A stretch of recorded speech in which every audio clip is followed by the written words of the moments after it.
Hi everyone, it's Jenny with Haphazard Book Nook, and today I'm going to be talking about a fun readathon that I'm going to be participating in September.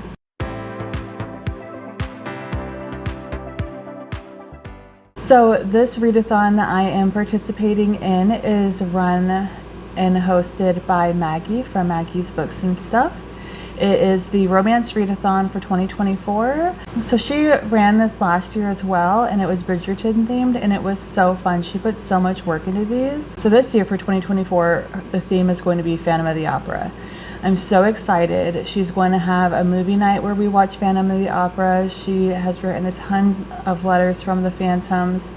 I am a Phantom for this event because I am part of her Patreon. So for this event, the majority of the goal is just to read books. It is a page-based readathon more so than a books read based readathon. So if you read a book that is 5 pages or a book that's 500 pages, we're going by how many pages you read specifically, not by how many books you read, which I really appreciate since I am a bit of a slow reader. I don't usually read that many books, but I can get through a decent amount of pages read. So for this readathon, I'm going to be a Phantom, which means I will be haunting the Discord where the majority of this takes place. There will be some videos and things on YouTube, as well as some Instagram themed aspects, including the Instagram for the Phantom, which is called Phantom Daddy 69,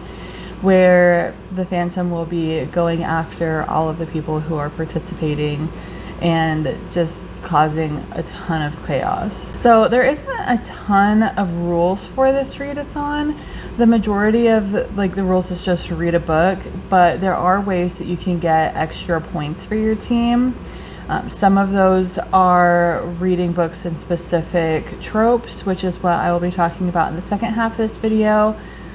A lot of the points will come from doing some different social media challenges. So for the different social media challenges, you can actually post them on the Discord. So you don't actually have to have a bunch of different kinds of social media, because I know not everybody does. So what's nice about this one is that she made it to where you could just post it in the Discord and it will count. The first challenge is actually already up. It's for people who get to the readathon early. It's just posting your TBR.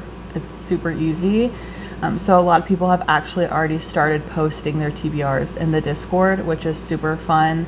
Another one of the bonus points is reading a Phantom of the Opera retelling, reading Gothic inspired books, just a whole bunch of different things like that. It's just I'll have the rules posted next to me here. It's just about having fun reading. Even though it is the Romance Readathon, you can read any genre. So I know that primarily I read horror and thriller and then dark romances as well. I know that I couldn't read an entire month of just romances, so I am actually going to be doing my recommendation books are going to be thriller and horror specific. So for this readathon, there's going to be 5 different teams. So I'm going to go through each team, what their tropes are, because each team has specific tropes. And then I'm also going to give a couple of recommendations based on whatever tropes that team has. All right, so the first team is going to be co-hosted by April from Happily Ever April, and also co-hosted from Amber Reads Romance. And then the ballet dancers are going to have the 2 tropes of Why Choose and Shifters. So for Why Choose, it's kind of hard to read like a horror thriller book with Why Choose as the trope, because they're really, you're not picking a bunch of people, right? So I mostly went with the shifter side of this one, and I chose books that have like shifter sort of elements in it. So a super popular one is It by Stephen King, because he actually shifts into whatever the specific person is afraid of. And then I also chose Stolen Tongues by Felix Blackwell. So these 2 books are more on the shifter side of it. If you have any recommendations where you think Why Choose might fit, it is a lot harder. You can go ahead and leave that down below, just because Why Choose is, in case you don't know, is having a relationship with more than one person and them all being okay with it. So basically a polyamorous sort of relationship. So you can't really do that in horror and thriller. That's why I went with the shifter side of this. And then the next group that I am going to talk about is going to be the opera owners. And so this team is going to be co-hosted by Jess from Honest Fiction and Kristin from Kristin Craves Books. And then their two tropes are age gap and billionaire. So this is another one where it's hard to do the age gap side of thriller and horror books because it's not really a relationship between a younger and an older person. So I went more on the billionaire side for this one to be able to come up with some books that are set where people are just extremely rich. So these two, they actually could be considered gothic as well, so you could get extra points for that one as well. But I have the only one left by Riley Sager. A lot of Riley Sager books are actually about rich people, like The House Across the Lake is about rich people. It's just so like a lot of his books you can actually choose, but that one in particular is his newest book about a super rich family that lives like up on some cliffs. And then the other book Steph recommended to me is The Heiress by Rachel Hawkins. She says that this is a billionaire one and it's super gothic-y. So these ones, so I don't actually know what that one is about, but Steph promised me that it would count.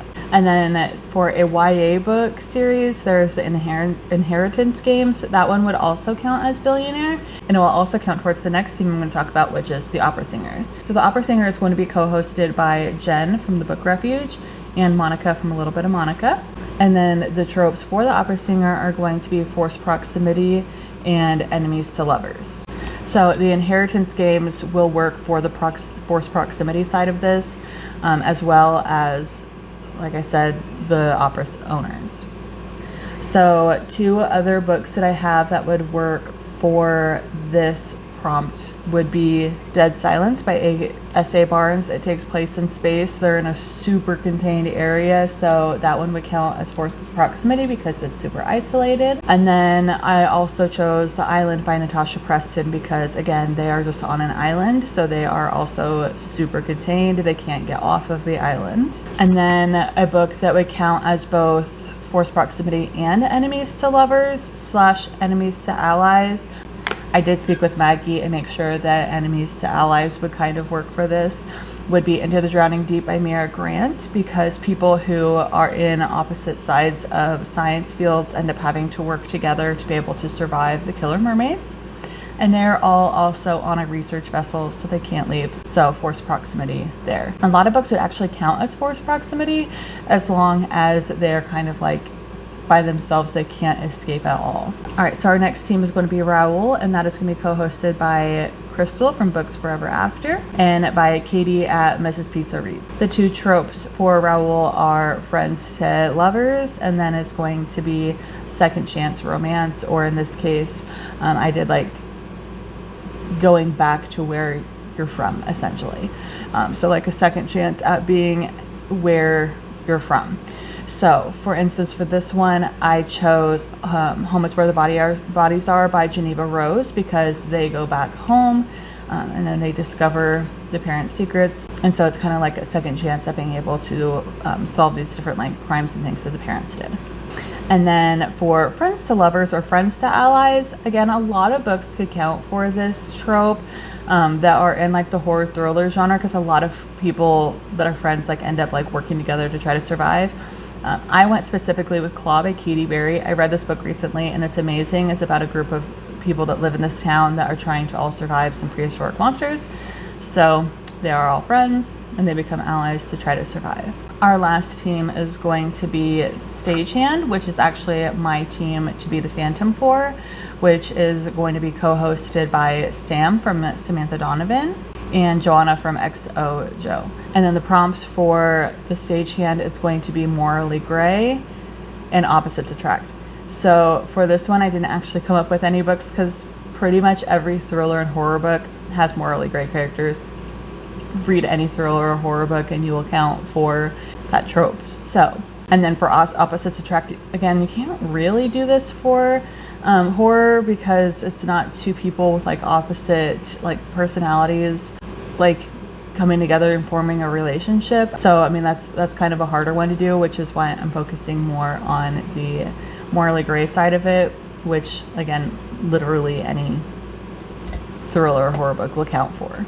All right, and then I do have 2 books that are more just like on the gothic-y atmosphere sort of side of it. I don't know that any of these would count for any of the other like tropes. They probably could if you like stretched it, but Abandoned by Katie Berry, again, I got in a claw, and so then I had to read her other series too, but it is set in like this really old like hotel, and it's super eerie. There's like secret tunnels everywhere. It's a very gothic atmosphere. They're stuck in the middle of nowhere, so it might be actually forced proximity because they are stuck on a snowy mountain, but anyway. And then another gothic-y one would be Home Before Dark by Riley Sager, because they're in a really old house, or she's in a really old house that was owned by her parents. It's just like super creepy things happen.